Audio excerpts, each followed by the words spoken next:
부동산 공법이 뭔지 말씀드렸고, 그 다음에 이제 부동산 공법 안에 6개의 법이 있다고 했는데, 이 6개의 법이 가지는 체계를 한번 보겠습니다. 그 맨 앞에 부동산 공법 말고 아예 표지에 초록색 남아있는 거기 한번 보시겠습니까? 제2과목 부동산 공법 해서 그 밑에 보면은 파트 7까지 되어 있는데, 서론 빼면은 요 6개 법이 부동산 공법 안에 있는 법 6개입니다. 6개. 자, 보시죠, 한번. 자, 대한민국 국토가 이렇게 있습니다. 이렇게. 여기서 토지나 건물에 대해서 국가나 지자체가 일반 국민보다는 우월한 지위에서 규제를 가하는 법이 몇 개나 될까요? 우리나라 국토 안에서 토지나 건물에 대해서 국가나 지자체가 일반 국민보다는 우월한 지위에서 규제를 가하는 게 몇 개나 될까요? 법이. 많겠죠? 많겠죠. 뭐 정확하게 아는 사람은 없습니다. 많습니다. 100개 이상 되는데 130여 가지 뭐 이렇게 되는데 뭐 100개는 넘습니다. 그 중에서 자, 우리 시험을 치르기 위해서 6개의 법을 빼냅니다. 6개의 법을. 그 6개의 법을 빼낼 때 출제위원이 눈 감고 무작위로 막 빼낼까요? 생각을 하면서 곰곰이 생각을 해서 빼낼까요? 생각을 하고 빼내겠죠. 그러니까 이 6개의 법은 무작위로 막 빼낸 게 아니라 6개의 법을 일정한 하나의 법으로, 틀으로 만들기 위해서 좀 관계가 있는 것들을 빼냅니다. 이렇게. 자, 보면은 부동산 공법을 크게 나눠보면은 토지에 관한 공법, 그 다음에 건물에 관한 공법, 이렇게 나눴었죠. 크게는 이렇게. 그래서 토지에 관한 공법 4가지, 건물에 관한 공법 2가지. 이 6개의 법이 어떠한 관계를 갖는지 한번 보겠습니다. 자, 우리나라에 있는 땅을 뭐라 부릅니까? 우리나라에 있는 땅. 그게 국토. 네, 그렇죠.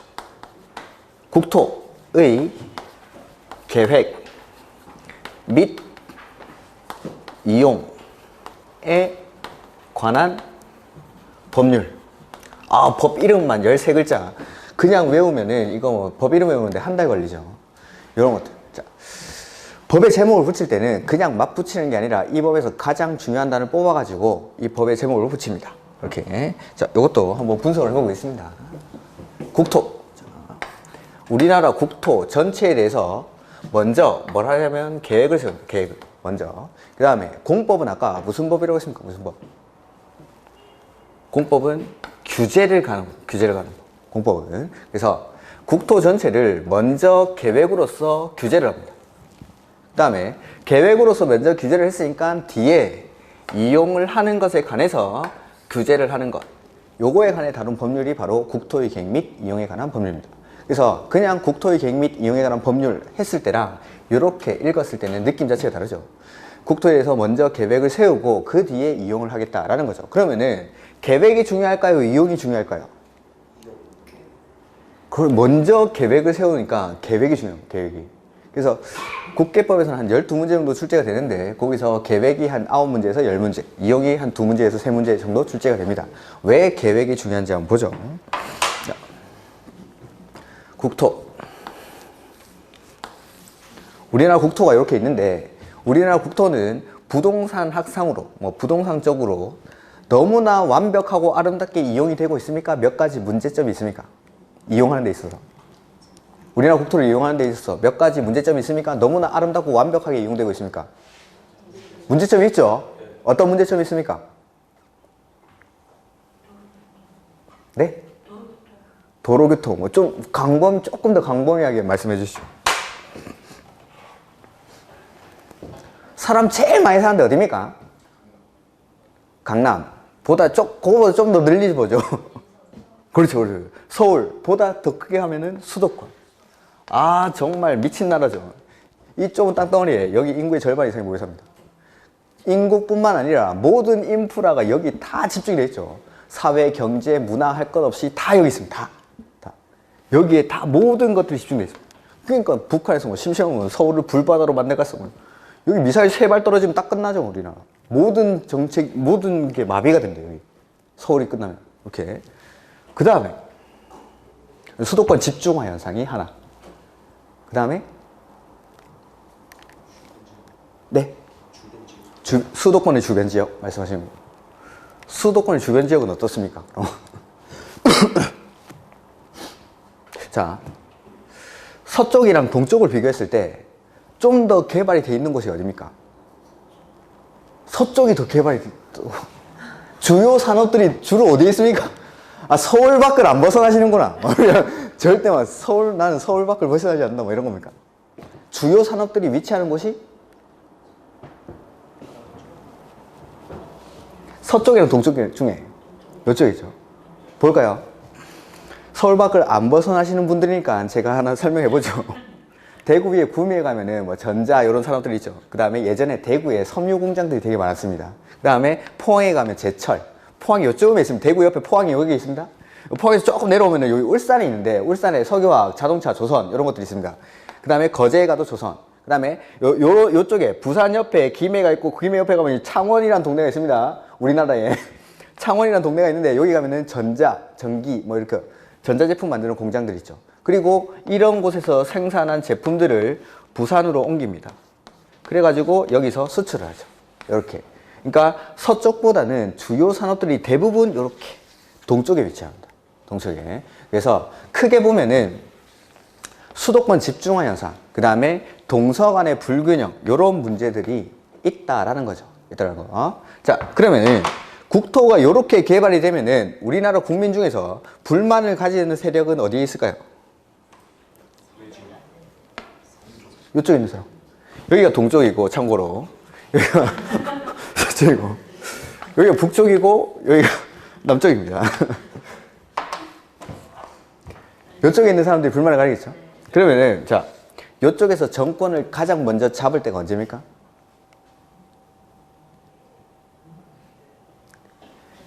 그렇죠. 김대중 대통령 때 정권을 가장 먼저 잡게 됩니다. 자, 필요에 따라서 국토 전체에 대해서 계획 없이 무분별하게 개발하다 보니까 그냥 필요에 따라서 이쪽에서 주로 이제 대통령들이 나왔었죠.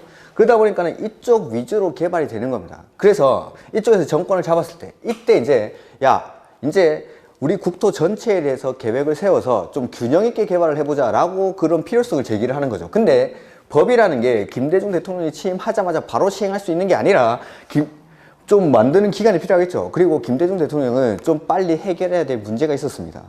IMF를 탈출해요. IMF를. 김영삼 정부 말기에 IMF가 터지고 이 사람은 취임하자마자 IMF를 극복해야 되는 그 문제가 있었죠. 그래서 처음 했던 게 뭘 했냐면은 건설경기 각종 SOC 사업을 되게 진행합니다. 그 다음에 아파트 건설 사업을 되게 많이 합니다. 건설 경기가 활성화가 되면은 건설 노동 현장에 일하는 근로자들 일단 취직이 되죠. 그 다음에 새 아파트 들어갈 때 쓰던 냉장고 들고 갑니까? 새 냉장고 사서 갑니까? 내수가 증진이 됩니다. 내수가. 그 다음에 각종 부가 산업들이 같이 발전하게 됩니다. 같이. 그래서 첫 번째로 건설 경기를 활성화시켰습니다. 두 번째로 했던 게 카드를 막 이렇게 뿌렸죠. 나중에는 이제 문제가 그게 됐지만은 이제 내수를 증진시키는데 도움이 많이 됐었죠. 이렇게. 그런 문제를 하고 나서 이제 요 국토를 균형 있게 발전해보자 라고 하는 겁니다. 그 뒤에 하나 나오긴 하던데 굳이 아실 필요는 없습니다. 이거는. 국토의 계획 및 이용에 관한 법률 이전에는 어떤 법이 있었냐면은 우리나라 국토를 두 개로 나눠서 구분합니다. 규제를 했었습니다. 그래서 도시계획법이라는 게 있었고, 도시계획법. 그 다음에 좀 이거 들어보신 분도 있을 텐데 국토 이용 관리법, 이렇게 우리나라 국토를 이원화해 가지고 규제를 했습니다. 즉 도시지역은 계획을 세워서 이렇게 개발을 시키는데 여기서 말하는 국토는 우리나라 국토 전체가 아니라 도시 빼고 비도시 지역을 말하는 거겠죠. 비도시 지역에 대해서는 이용하는 것만 규제를 하는 겁니다. 이용하는 것만. 그래서 이제는 국토 전체에 대해서 종합적으로 계획해서 예전부터 국토 종합계획 같은 건 있긴 있었는데 좀 더 세부적인 계획들을 국토 전체에 대해서 세우자라고 하는 겁니다. 그래서 요 국토의 계획 및 이용에 관한 법률은 03년도부터 시행해요. 03년도부터. 그러니까 02년도까지는 국토를 도시지역이랑 비도시지역 구분해서 이렇게 계획을 세웠었는데 비도시지역은 계획조차도 안 세웠었죠. 근데 03년도 이후부터 이제 국토 전체에 대해서 계획을 세우기 시작합니다. 그러니까 국토 전체에 대해서 계획을 세운 지가 채 20년도 안 된 겁니다. 이렇게. 자, 그래서 이런 문제들을 해결하기 위해서 이때 98년도부터 이제 김대중 정부가 시작이 되고 일단 IMF 극복해야 되고 그거 하고 나서 법을 만들기 시작하는 거죠. 그 다음에 03년도에 이게 대통령 누굽니까? 아까 2년 7년에 선거하고 임기는 3년 8년에 시작한다고 했죠? 3년 되면은 노무현 대통령이죠. 그때 이 법을 시행을 하는 겁니다. 이때. 그러면서 우리나라 국토를 좀 균형 있게 개발해보자 라고 하는 거죠. 그래서 펼쳤던 정책이 크게 두 가지 정도 있습니다. 노무현 정부 딱 들어서. 첫 번째로 뭐 엄청나게 큰 사업을 하나 했는데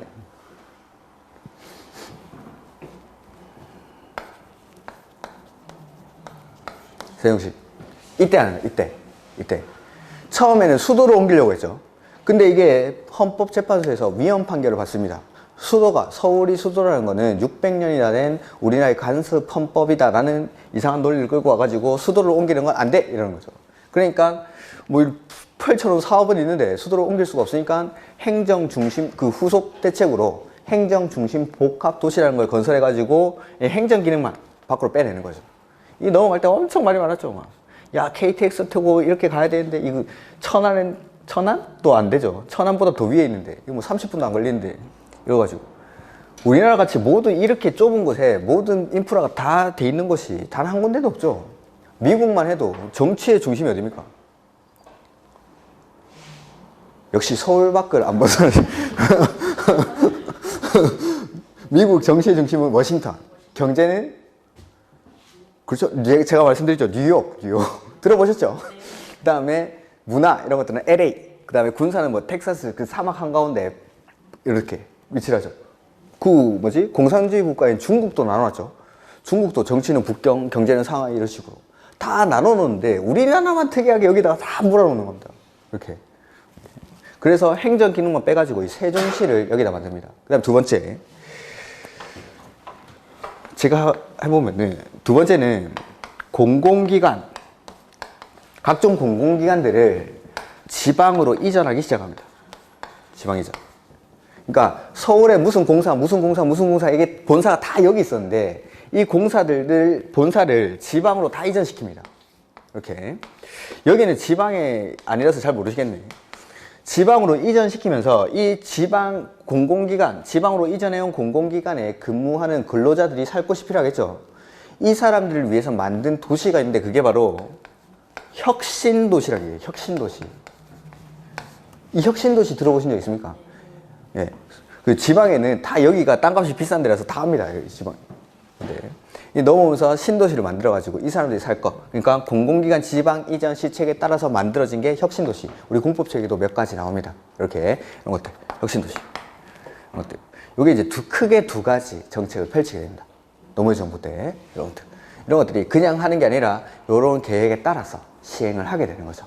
이렇게. 그래서 예전에는 계획 없이 무분별하게 개발하다 보니까는 수도권 집중화 현상이나 동서 간의 불균형 이런 문제가 발생해서 이러한 문제를 극복하고자 03년도부터 국토 전체에 대해서 먼저 계획을 세우고 그 뒤에 이용을 한번 해보자 라는 게 국토의 계획 및 이용에 관한 법률입니다. 이렇게.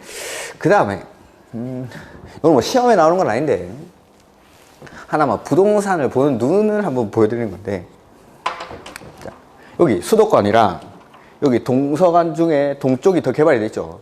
요 두 개발된 곳을 잇는 겁니다. 이렇게 있죠. 그럼 이게 뭐가 됩니까?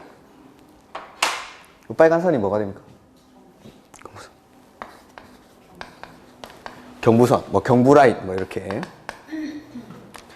부동산이 개발이 될 때는 그냥 무작정 막 개발이 되는 게 아니라 일정한 개발의 축을 가져갑니다. 이러한 축들은 어디서 볼 수 있냐면은 우리가 곧 있으면 볼 도시군 기본계획이라든지 광역도시에 보면은 나오긴 하는데 이런 것들을 큰 틀에서는 이런 축을 중심으로 개발이 됩니다. 실제 사례를 한번 보여드리죠.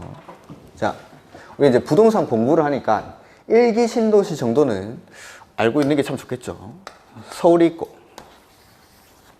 자, 1기 신도시가 언제 만들어집니까? 서울에 사신다면서 90년대 초반에 만들어져요. 90년대 초반에. 자, 88년도에 뭐가 있습니까? 올림픽. 자, 80년대 중후반부터 해가지고 IMF 이전까지 우리나라의 경제 상황은 어떻습니까? 나이 좀 있으신 분들. 80년대 중후반부터 해가지고 IMF 터지기 전까지 우리나라의 경제 상황은 엄청난 호황이죠. 이런 이야기 하면은 가끔 이렇게 남자 어르신들 여기 앉아 있어가지고 그 옛날을 회상하면서 눈을 질끈 감죠. 그때가 좋았는데요. 그래서 그런 분들 있습니다. 막. 그때를 회상하면서 그때 경제 상황이 엄청나게 좋았죠. 그리고 막 각종 산업들이 막 부흥하던 그런 시기입니다. 이럴 때 그때 당시만 해도 전국에서 택시기사 중에 돈 가장 많이 버는 사람이 어디 있는 사람이냐면은 여기 거제도 택시기사가 돈 제일 많이 벌었답니다. 조선소가 있으니까 조선소에서 막 현금을 막 뿌리는 겁니다. 동네 개도 10,000원짜리 먹고 뒤져다니고 그랬다는데 이러던 시절, 이런 시절.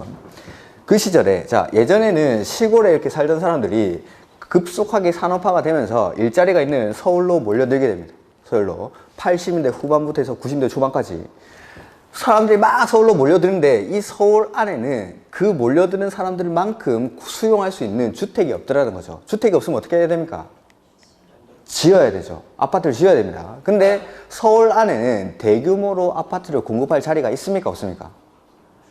이 서울은 600년이나 된 도시다 보니까는 이 몰려드는 사람들만큼 이 사람들에게 공급하게끔 대규모로 아파트를 공급할 자리가 없더라는 겁니다. 그래서 90년도 초반에 서울 아파트 가격이 폭등을 합니다. 폭등을.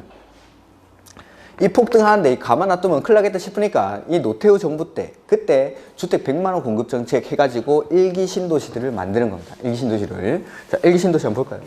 여기 고양시에 뭐 있습니까? 일산. 우리 수도권이 잘 하시네. 일산. 그 다음에 요 부천에 뭐 있습니까? 부천에 중동.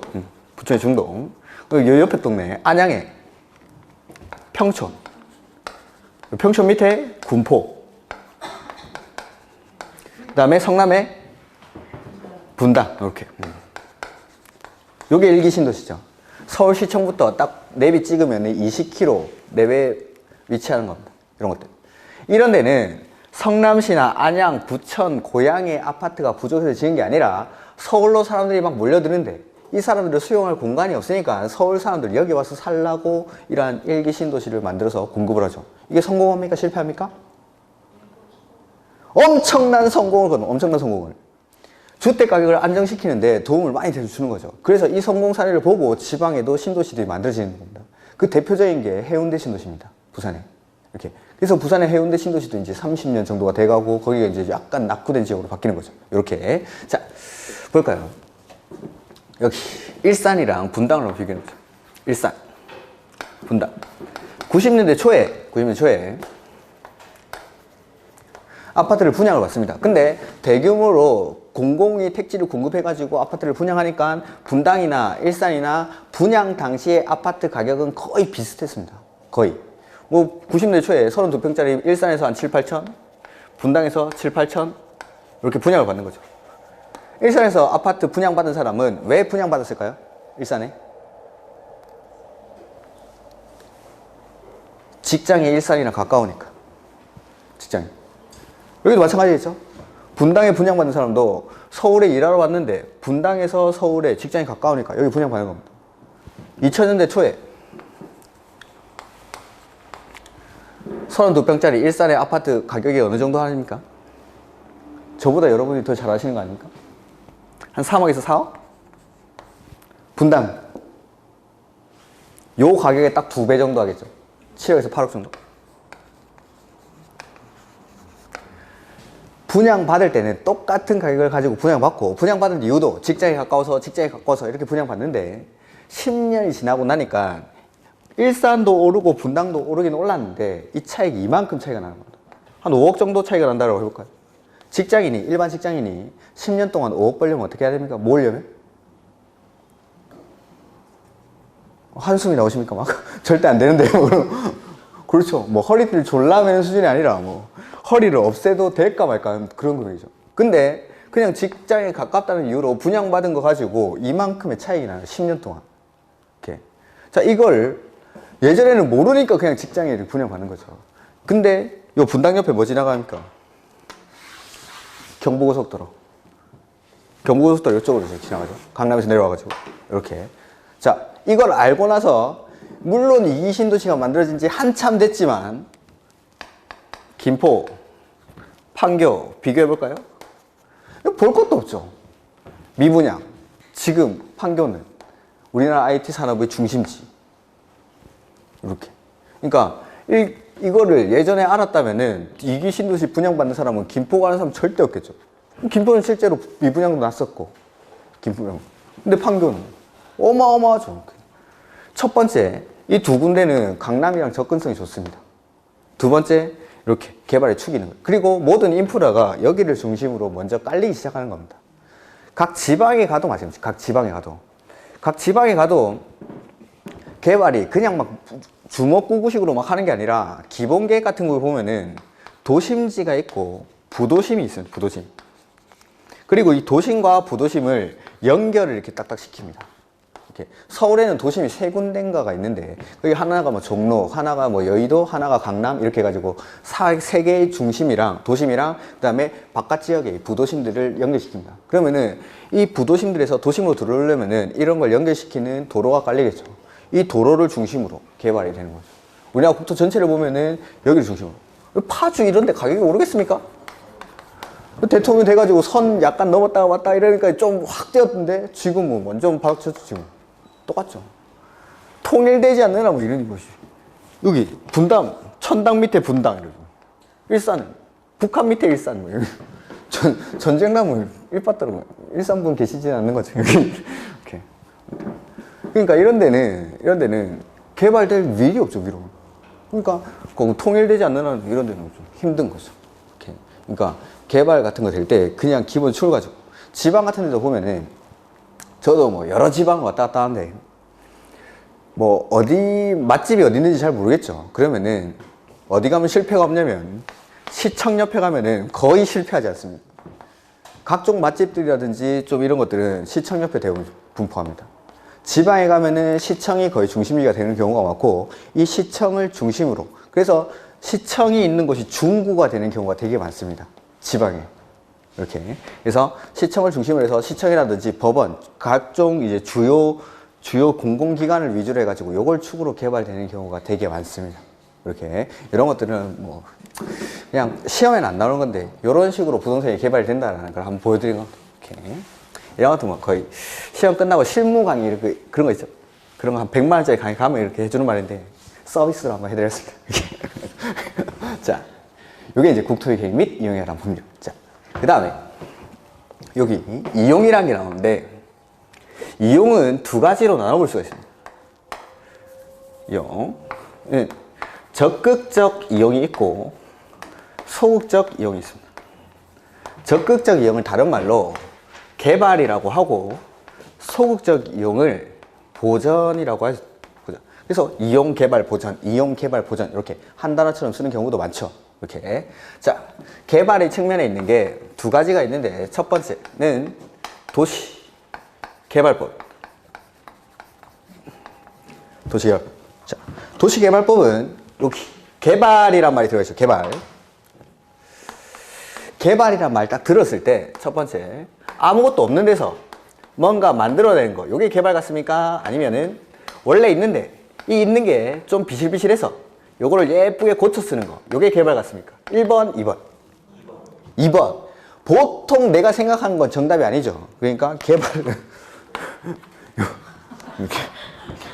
자, 개발이 먼저 가보죠. 도시개발법. 도시개발법이라는 거는 개발되기 이전 상태의 토지가 있습니다. 개발되기 이전 상태. 개발되기 이전 상태에 이런 저푸른 초원이 있죠. 이 저푸른 초원을 그림 같은 집을 짓는 건 아니고 요 그림 같은 집을 짓기 전 단계인 택지를 만드는 거. 요게 도시개발법이 하는 역할입니다. 이렇게. 요거.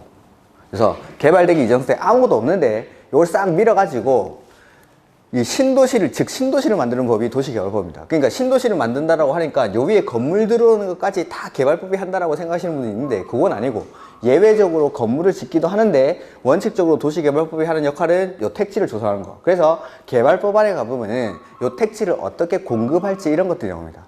이 사업을 이렇게 바꿀 때 이런 땅을 어떻게 만들지 아니면 이 조성된 땅을 어떻게 팔아먹을지 이런 것들을 공부하게 됩니다. 신도시 만드는 거. 강남이 70년대 이랬습니까? 그 영화도 있죠. 강남 1970인가? 뭐 그런 거. 영화도 안 보시고 뭐 서울밖도 안 나가시고 뭐 하고 사신 드라마만 보시는 거. 그 1979 그 김래원인가 이민호랑 뭐 이렇게 나올 텐데 강남 탄생 비화에 관해서 나오는 영화입니다. 그게 강남 비화라는 책도 있고 영화로도 나옵니다. 그러니까 일부 이제 깡패들이죠. 건달들한테 내가 뭐 영등포라든지 이런 데 이권을 줄 테니까 니네가 이 강남에 처음에 이 강남을 강남이라고 부르지도 않았죠. 영동이라 영동. 영등포의 동쪽이라 해서 영동 내지는 남서울 개발 사업 이렇게 불렀어요. 남서울 개발 사업. 이렇게. 영등포의 동쪽. 그러니까 그때만 해도 영등포가 중심이었겠죠. 근데 요 처음에 70년대 개발할 때 남서울 개발 사업 이렇게 해가지고 하죠. 근데 그거는 이제 서울시 도시계획과 그쪽에 이제 간부로 계시던 분이 후에 증언을 한 거죠. 서울시에서 선거 자금을 마련하기 위해서 서울시 일부 공무원들을 투입해가지고 여기 땅 투기를 한 겁니다. 건달시켜가지고. 막 땅 이렇게 쌀 때 사들여가지고 이렇게 팔고 해가지고 선거 자금을 마련했더라고. 뭐 그때 책에 나오죠. 그게. 뭐 심심하실 때, 지금같이 뭐 이렇게 한가하실 때 한번 보시는 것도 나쁘지 않습니다. 영화보다는 뭐 책도 봐도 되고, 책 보기 싫으신 분들은 강남 1970? 뭐 그럴 겁니다. 그런 것들. 그게 이제 강남. 강남이 원래 이랬는데, 이렇게 됐죠. 그 다음에 뭐 일산, 다 이렇게. 성남의 분당도 다 이렇게. 그러니까 개발되기 이전 상태의 토지에서 이렇게 택지를 만드는 게 도시개발법이 하는 역할. 즉, 한마디로 신도시 만드는 법이 도시개발법입니다. 신도시 만드는 거. 그 다음에 두 번째. 도시 및 주거, 환경, 정비법이라는 게 있습니다. 도시 및 주거, 환경, 정비법. 정비라는 말이 들어가 있죠. 정비. 정비는 1번일까요? 2번일까요?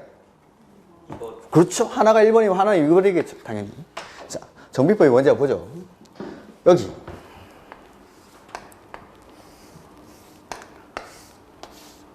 (30년) 된 아파트가 있습니다. 아파트가 30년이나 되다 보니까 벽에 금도 가고 페인트 칠도 벗겨지고 수도꼭지를 털어들만 녹물이 콸콸 쏟아지고 뭐 더 이상 사람이 살 수 없는 곳이 되는 거죠. 그 다음에 뭐 단독주택이라든지 다가구주택 이런 것들이 밀집한 지역 여기를 싹 밀어버립니다. 싹 밀어가지고 새로 아파트를 짓는 거죠. 깔끔하게. 혹시 선호하는 아파트 브랜드가 있습니까? 선호하는 아파트 브랜드? 무슨 아파트 좋아하십니까?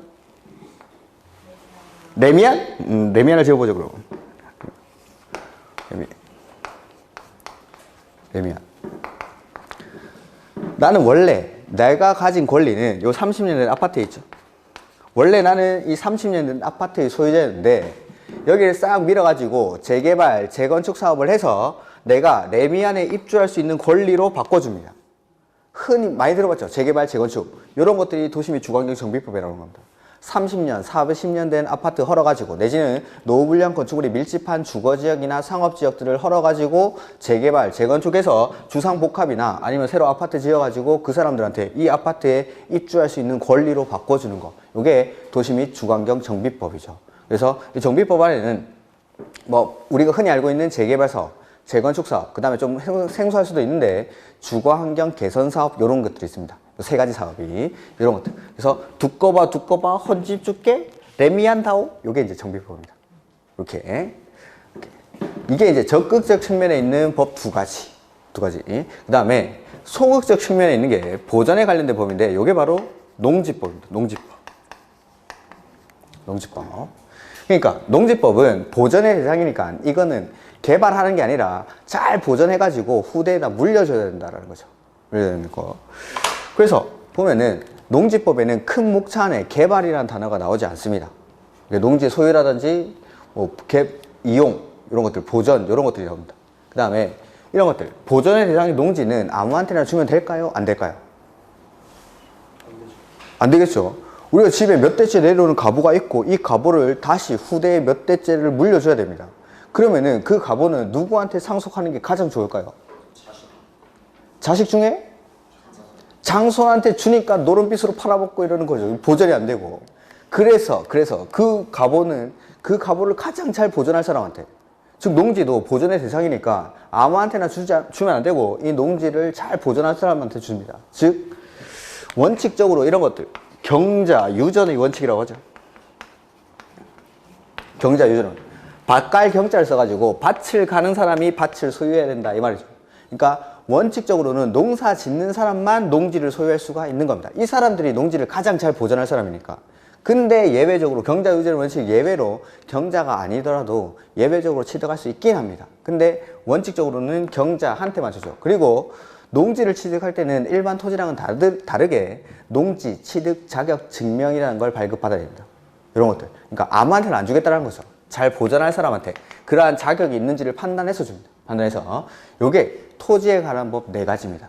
그래서 국토 전체에 대해서 먼저 계획을 세우고 뒤에 이용을 하는 것에 관해서 규제하는 법률, 요게 국토의 계획 및 이용에 관한 법률이고, 이 이용에 관한 게 적극적 이용과 소극적 이용으로 나뉘는데, 적극적 이용의 측면에 있는 게 첫 번째 도시개발법, 신도시 만드는 거, 그 다음에 도시 및 주거환경 정비법, 이런 것들은 정비법, 재개발, 재건축 같은 거. 그래서 국토의 계획 및 이용에 관한 법률 이름이 너무 기니까 법에서는 정식 약칭을 만들어 놓는데 이게 국토계획법 이렇게 돼요. 국토계획법.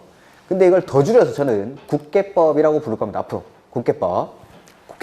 밖에 나가서 그냥 국계법 하면 다 알아듣습니다. 국계법. 그 다음에 도시개발법도 줄여서 그냥 개발법 이렇게 부르죠. 개발법. 그 다음에 정비법은 뭐 사람에 따라서 도정법 이렇게 부르는 사람도 있는데 저는 그냥 정비법이라고 하죠. 정비법. 이렇게. 그 다음에 농지법은 그냥 농지법. 이렇게 좀 줄여서 긴 말들은. 그 다음에 건물에 관한 게 2가지가 있습니다. 토지에 관한 건 방금 보신 거 4가지. 그 다음에 건물에 관한 건 2가지가 있는데 크게는 건축법 그리고 주택법 이렇게 구분합니다. 건축법이랑 주택법. 이렇게. 그래서 이 건축법은 건물에 관한 일반법이라고 생각하시면 됩니다. 일반법. 건물을 지을 때 원칙적으로는 건축법의 규제를 받으면서 건물을 짓습니다. 그래서 건물 지을 때 내 마음대로 지으면 안 되고 원칙은 시장, 군수, 구청장한테 허가받고 지어야 됩니다. 허가받고. 광명에는 구가 있습니까? 구가? 없죠? 그러면 광명에서 건물 지을 때는 누구한테 가면 됩니까? 광명시청 찾아가면 광명시청. 이렇게. 것들. 그래서 원칙적으로는 시장, 군수, 구청장한테 허가받고 지어야 되는데 특별시나 광역시에서는 좀 큰 거 지을 때는 특별시장, 광역시장한테 찾아가기도 합니다. 이런 것들. 그 다음에 일부 원칙은 허가받고 짓지만 조금 작은 것들 이런 것들은 신고하고 지을 수 있는 건물이 있습니다. 그 다음에 공작물, 건물은 아닌데 공작물인데 이 공작물이 허가받고 짓는 공작물이 있고 신고하고 짓는 공작물 등 뭐 이런 것들이 있습니다. 그 다음에 자 여기 대지가 있는데 이 대지가 도로에 접해 있지 않습니다. 도로가 없습니다. 대지 옆에. 그럼 건물 지을 수 있습니까? 없습니까? 이런 것들 보통 이제 학개론 이런 데서는 맹지라고 부르요. 맹지. 눈먼 땅이라 해서 맹지라고 부르는데 도로에 접해 있지 않으면은 이 건축 허가가 안 납니다. 건축 허가가. 그러면은 이 대지에 이 토지에다가 건물 지으려면은 대지가 도로에 접해 있어야 되는데 이 대지는 도로에 몇 미터나 접해야 되는지 이런 게 나옵니다. 그 다음에 이 도로 밖에 나가면 수없이 많은 도로가 있는데 그 도로들 중에서 건축법에서 도로로 인정받으려면은 폭이 몇 미터 이상 돼야 되는지 이런 것들. 그러니까 건물이 지어지는 일반적인 기술적인 측면의 법들이 이 건축법입니다. 어쩔 수 없이 여기서는 숫자 나오고 암기사항 나옵니다. 기술적인 법이니까 어쩔 수 없어요. 여기는. 앞에는 제가 웬만해서는 외우란 말 안 할 겁니다. 예전처럼 막 두 문자 딱딱 따가지고 풀 수 있고 그런 문제 잘 안 나옵니다. 이제는 이해 안 하면은 암기도 안 될 뿐만 아니라 그렇게 막 두 문자 따가지고 외우는 그런 문제들은 거의 출제가 안 된다고 생각하시면 됩니다. 그리고 두 문자 따서 푸는 문제 이런 것들은 아까 난이도 하 중에서도 가장 난이도 하에 해당하는 그런 문제입니다. 그런 문제들은 다 풀 수 있는 문제니까 두 문자 같은 거는 웬만하면 안 될 겁니다. 웬만하면. 근데 처음에는 좀 큰 틀에서 이해하시려고 노력하시면 됩니다. 이렇게. 그래서 건축법 이런 것들은 제가 후반기 쪽으로 수업하는 도중에 후반기로 좀 미룰 겁니다. 이렇게 문제풀이 하면서 틀리고 외우게 하는 게 훨씬 더 암기할 때는 효율적이기 때문에 그냥 옳은 글자로 봐가지고는 뭐 4m인데 문제는 2m로 바꿔내는 거죠. 2m인가 3m인가 헷갈려가지고 이거 찍었는데 정답이 4m였던 거죠. 그러면은 훨씬 더 기억이 오래 갑니다. 이런 것 숫자들은. 그러니까 이런 건축법의 암기사항들은 제가 문제풀이 이후로 조금 넘길 겁니다. 5, 6월달 이후로 이렇게.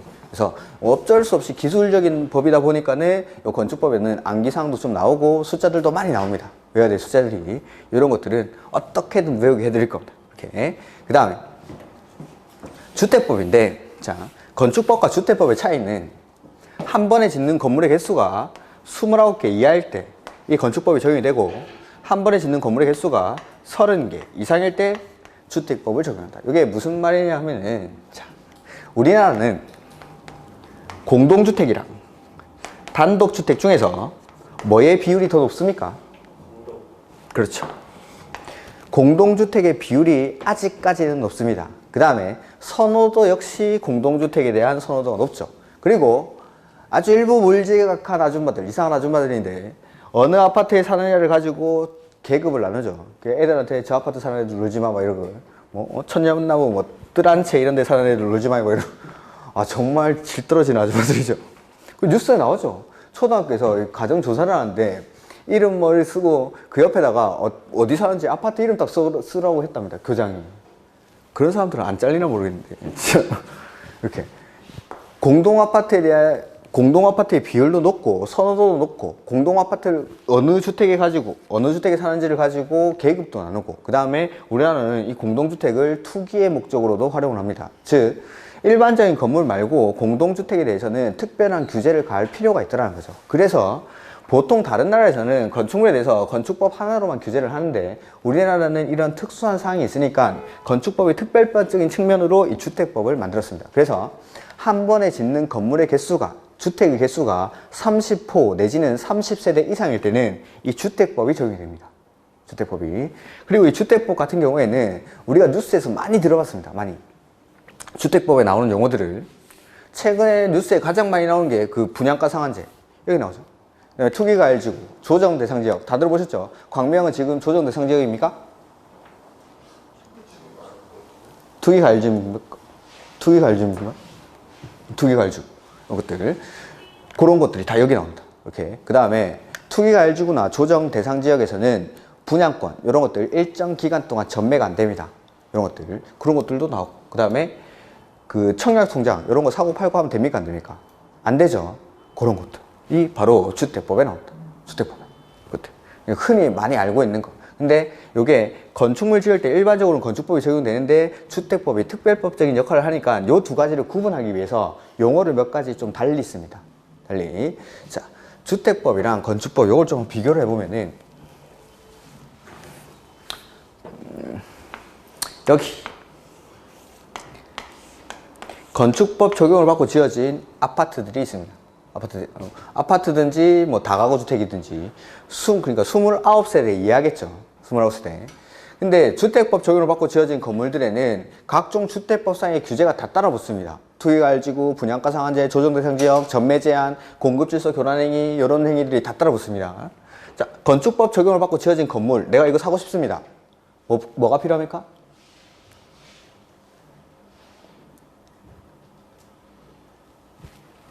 건축법에 적용을 받고 지어진 건물 요 호실 하나 사고 싶습니다. 뭐 있으면 됩니까? 네, 돈이 있습니다. 돈. 어려운 거 질문 안 합니다. 뭐 대단한 거 질문하는 것도 아니고. 자, 근데 내가 여기 200세대 레미안 좋아하신다니까 레미안 지어보죠. 레미안 신축 레미안을 분양받고 싶습니다. 그러면은 돈은 당연히 있어야 되고 신축 레미안 분양받을 때 내가 입주권을 받을 때는 뭐가 필요합니까? 분양권을 받기 위해서 청약통장이 필요하죠. 청약통장이 있어야 내가 아파트 투유 가가지고 청약을 넣어가지고 당첨이 되면은 그때 생기는 게 분양권. 그러니까 건축법 적용을 받고 지어진 건물들은 그냥 돈만 있으면 살 수 있는데 그리고 돈만 받으면 팔면 되는데 주택법에 적용을 받고 지어진 건물들은 그냥 팔면 안 되고 주택법의 각종 규제들이 다 따라붙는 겁니다. 투기과열지구, 분양가 상한제, 조정대상지역, 그 다음에 공급할 때는 입주자 모집 공고 같은 것들을 일간신문에 내야 되고 그러면은 아예 2, 3천 세대, 뭐 몇백 세대 짓는 때는 어쩔 수 없이 주택법에 적용을 받아야 되는데 내가 그냥 조그맣게 주택 몇 개 사가지고 부시고 다가구 주택 짓고 다세대주택 짓고 이렇게 하는 업자들입니다. 업자. 그런 업자들은 내가 어중간하게 한 40세대, 50세대 지을 때는 건축법 적용을 받고 짓고 싶을까요? 주택법 적용을 받고 짓고 싶을까요? 그렇겠죠. 어중간하게 한 4, 50세대 짓느니 29개 딱 짓고 건축법 규제 받아가지고 그냥 돈 받고 팔고 그 다음에 다른 것도 한 20 몇 개 지어가지고 팔고 이렇게 하는 겁니다.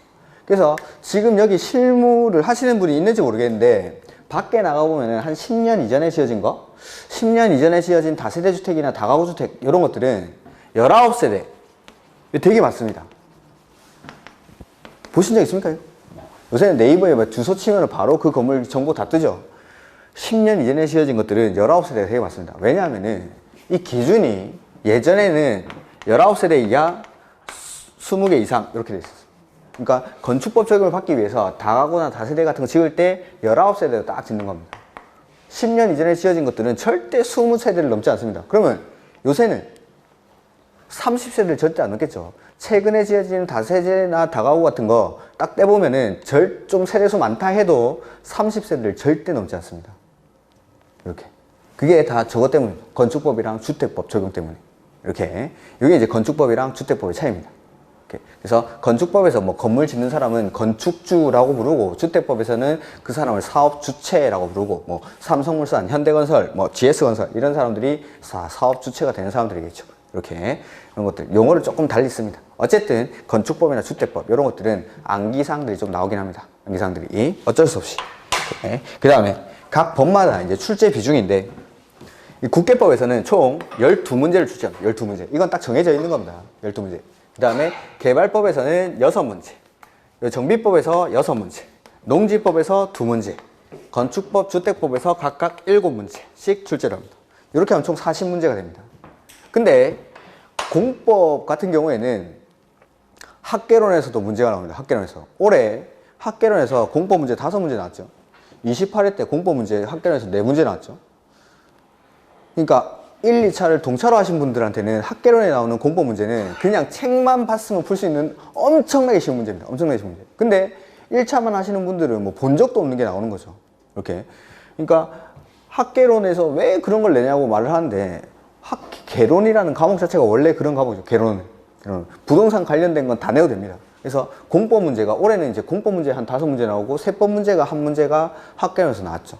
1차만 하신 분들은 진짜 뭐 듣도 보도 못한 문제들이 나온 거죠. 이렇게 다 그냥 날리는 겁니다. 근데 2차까지 같이 하신 분들은 그 학개론에서 나왔던 공법은 정말 책만 펴봤으면 풀 수 있는 그런 문제 정도가 출제가 됩니다. 이렇게. 그래서 학개론에서도 많이 출제가 됩니다. 어렵게 나오는 해. 이렇게 출제가 되는데 딱 보기에 어떤 법이 가장 중요해 보입니까? 그렇죠. 국계법. 12문제. 출제 비중으로 따지면 한 30% 정도가 출제가 되죠. 그 다음에 출제 비중으로 따지면 30%밖에 안 되는데 우리가 부동산 공법을 공부함에 있어서는 이거는 비중이 50% 이상입니다. 국계법에서 쓰는 용어, 용도지역, 용도지구, 용도구역 같은 용어들을 뒤에서 다 씁니다. 그러니까 용도지역, 지구, 구역의 용어들이 정의가 안 돼 있으면은 뒤에 것들은 이해가 안 갑니다. 이해가.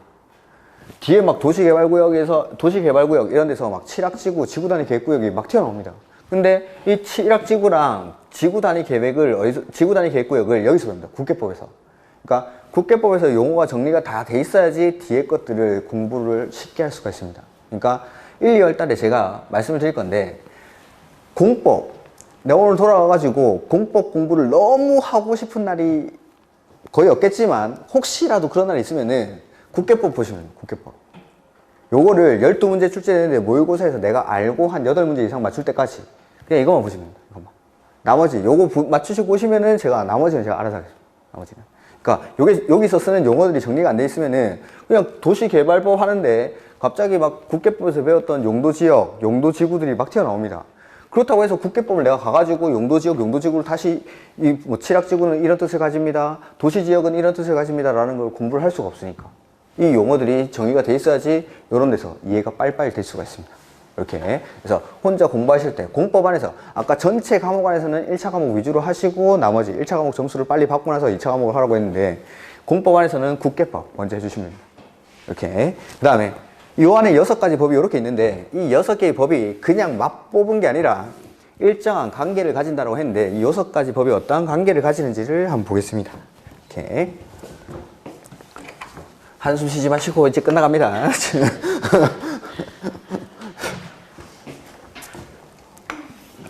우리나라 국토가 이렇게 있는데 국토 전체에 대해서 먼저 계획으로서 규제를 하고 뒤에 이용을 하는 것에 관한 법, 여기 국계법이죠. 국토의 계획 및 이용에 관한 법률. 그래서 국토 전체에 대해서 계획을 세웁니다. 자, 우리나라 국토 안에 보니까 뭐 서울 이런 도시 지역도 막 도시가 만들어져 있는 이런 지역도 있고 개발되기 이전 상태의 이런 저푸른 초원도 있더라는 겁니다. 자, 국토 전체에 대해서 먼저 계획을 세우는 게 국계법. 그 다음에 개발되기 이전 상태, 이런 상태에서는 무슨 법이 적용이 됩니까? 개발되기 이전에. 개발되기 이전에는 농지법이 적용이 되죠. 농지법. 저푸른 초원 상태에서는. 농지법이 적용이 됐다가 이 저푸른 초원 중에 일정한 지역을 도시 개발구역으로 지정하고 여기를 신도시로 만들려고 합니다. 그러면 이 저푸른 초원을 그림 같은 집을 짓기 전 단계인 네모 반듯한 이런 택지를 만드는 거죠. 요때 적용되는 법이 뭡니까? 네, 요때 도시개발법을 적용을 받아가지고 네모 반듯한 택지를 만드는 겁니다. 이렇게. 이게 이제 도시개발법이 하니까. 그 다음에 혹시나 그 신도시 같은데 중개사무소를 가보신 적 있는지 모르겠는데 중개사무소마다 가면은 있는 지도가 뭐냐면은 그 행정구역 명칭별로 무슨 동 이렇게 나눠져 있는 그 지도가 있고 신도시에 가면은 요 택지 지도를 쫙 펼쳐놓고 요 색칠 공부하듯이 막 색깔 칠해놓은 지도가 하나 있습니다. 보신 적 있는지 모르겠는데 여기는 뭐 노란색 이렇게 칠해놓습니다. 노란색. 그 다음에 여기는 뭐 빨간색. 그 다음에 여기는 파란색. 그 다음에 뭐 여기는 흰색. 이런 식으로 색깔을 다 달리 해가지고 색깔을 칠해놓고 이 신도시 같은데 공인중개사 사무소 가면 반드시 이런 지도가 있습니다. 요 옆에 노란색은 주거용지, 그 다음에 빨간색은 상업용지, 그 다음에 뭐 파란색 이런 데는 공업용지, 그 다음에 흰색 이런 것들은 녹지공간. 종류는 되게 많습니다. 20몇 가지 하수 처리 시설 뭐 이런 것들 뭐 다 해놓는데 녹지공간 얘만 이렇게 들면은 신도시에 가면 반드시 이렇게 색깔별로 이렇게 용도를 구분했습니다. 즉 도시 개발 사업으로 이런 택지를 조성하는 단계에서 이 택지들마다 용도를 딱딱 정해 놓습니다. 이렇게 그래가지고 이 택지에다가 이름을 붙이죠. A, B, C, D, E 1, 2, 3, 4, 5 해가지고 A-1구역, B-2구역, C-3구역 이런 식으로 부르는 겁니다. 이렇게. 그 다음에 택지를 조성하는 단계에서 택지에다가 다 용도를 정해놨으니까 이런 거 주거용지로 조성을 했으니까 주택 지을 사람한테 분양을 합니다. 그러면 주택 지을 사람이 들어오겠죠. 삼성물산, 현대건설, GS, 포스코 이런 데서 지으러 옵니다. 그럼 누구한테 팔면 됩니까? 돈 제일 많이 주는 사람한테 경쟁 입찰로 팔죠. 경쟁 입찰로. 그래가지고 삼성물산이 돈을 제일 많이 쓰는 겁니다. 그래가지고 여기다가 2000세대짜리 레미안을 짓는 거죠. 2000세대의 레미안을 지을 때는 무슨 법이 적용이 됩니까, 여기? 주택법. 주택법의 적용을 받아서 2000세대짜리 레미안을 짓는 거죠. 그 다음에 이 주택용지는 단독주택용지로 이렇게 조성을 한 겁니다. 그래가지고 여기다가 단독주택들이 하나 둘씩 들어옵니다. 이렇게. 단독주택 지을 때는 무슨 법이 적용됩니까? 건축법. 단독주택도 30호 이상 같이 지을 때는 주택법이 적용이 되는데 일단 건축법. 그 다음에 여기 빨간색은 상업용지로 조성을 했죠. 그래서 여기에 우리 학원 같은 상업용 빌딩을 짓겠다면 상업용 빌딩. 상업용 빌딩 이런 것들을 지을 때는 무슨 법이 적용됩니까? 건축법 역시. 건축법. 그 다음에 여기는 공업용지라서 공장을 하나 지어보세요. 공장 굴뚝에서 뭐 시커먼 연기가 나오는 이런 공장을 하나 만들었습니다. 이 공장 지을 때는 역시 건축법. 즉 개발되기 이전 상태의 토지를 도시개발구역으로 지정해서 도시개발 사업을 통해서 이 택지를 조성하고 이 택지를 조성하는 데까지가 도시개발법이 하는 역할이죠. 그 다음에 이 택지를 조성하고 나면은 이 택지 위에 주택법이나 건축법의 적용을 받으면서 건물들이 들어오는 겁니다. 드디어 이제 하나의 신도시가 탄생을 했죠. 이렇게 하나의 신도시가 탄생을 하고 나서 시간이 경과랍니다. 30년에서 40년 이 경과를 하는 거죠. 그러다 보니까 이 30년, 40년 전에 지어진 레미안 아파트에는 벽에 금도하고 페인트 칠도 벗겨지고 수돗물 틀었더니만 노물이 콸콸 쏟아지고 이렇게. 그 다음에 이 상업용 빌딩도 되게 낙후된 지역들, 상업용 빌딩들이 2, 30년 전에 이렇게 상가들이 만들어지다 보니까 이 지역은 되게 낙후된 상업지역으로 바뀌는 겁니다. 그래서 이러한 상가들이 밀집해 있는 도시의 환경을 정비할 수도 있죠. 그래서 도시, 그리고 및 레미안이라든지 단독주택들 이런 데가 밀집한 지역, 여기의 주거 환경, 여기의 환경을 정비하면은 주거. 그래서 도시 환경을 정비할 수도 있고 주거 환경을 정비할 수도 있고, 그래서 도시 및 주거 환경 정비법이 되는 거예요. 정비법. 보면 국토 전체에 대해서 먼저 계획을 세우죠. 먼저 계획을 세워서 규제를 하고 나서 여기 개발되기 이전 상태의 토지에서는 농지법이 적용이 되는데, 이 개발되기 이전 상태의 토지의 일부에다가 도시개발구역을 지정해서 이렇게 신도시를 만들기 위한 택지를 조성합니다. 여기까지가 도시개발법이 하는 역할.